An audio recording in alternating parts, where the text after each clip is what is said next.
আগামী 12ই ফেব্রুয়ারি ত্রয়োদশ জাতীয় সংসদ নির্বাচনকে ঘিরে দেশ জুড়ে এখন ভোটের আমেজ।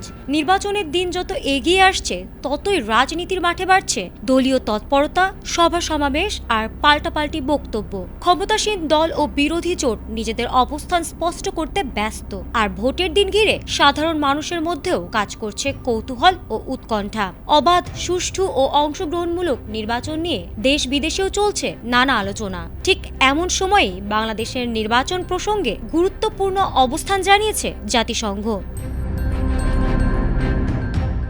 জাতিসংঘ জানিয়েছে তারা বাংলাদেশের আসন্ন জাতীয় সংসদ নির্বাচনে কোনো পর্যবেক্ষক দল পাঠাবে না। নিউ ইয়র্কে নিয়মিত ব্রিফিংয়ে সংস্থাটির মুখপাত্র স্টেফান দুজারিক এ তথ্য নিশ্চিত করেছেন। তিনি বলেছেন, জাতিসংঘ সাধারণত কোনো দেশের নির্বাচনে পর্যবেক্ষক পাঠায় না যদি না জাতিসংঘ সাধারণ পরিষদ বা নিরাপত্তা পরিষদের নির্দিষ্ট ম্যান্ডেট থাকে। বাংলাদেশের ক্ষেত্রে তেমন কোনো ম্যান্ডেট না থাকায় পর্যবেক্ষক পাঠানোর পরিকল্পনাও নেই তাদের বলে জানিয়েছেন তিনি।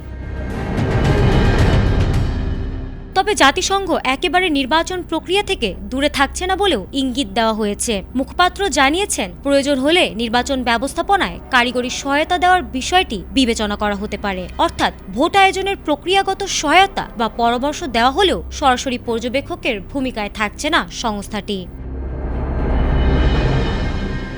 উল্লেখ্য, বাংলাদেশের নির্বাচনকে কেন্দ্র করে আন্তর্জাতিক মহলের দৃষ্টি বরাবরই থাকে। বিভিন্ন দেশ ও সংস্থা নির্বাচন কতটা গ্রহণযোগ্য ও অংশগ্রহণমূলক হচ্ছে সেদিকে নজর রাখে। জাতিসংঘের এই সিদ্ধান্ত নতুন করে আলোচনার জন্ম দিয়েছে রাজনৈতিক অঙ্গনে। সব মিলিয়ে নির্বাচনের মাঠে যখন দলগুলো শক্ত অবস্থান নিচ্ছে আর জনগণ ভোটের অপেক্ষায়, তখন জাতিসংঘের পর্যবেক্ষক না পাঠানোর ঘোষণা দেশের নির্বাচন আলোচনায় যোগ করেছে নতুন মাত্রা। ফারহানা হক, এটিএন বাংলা।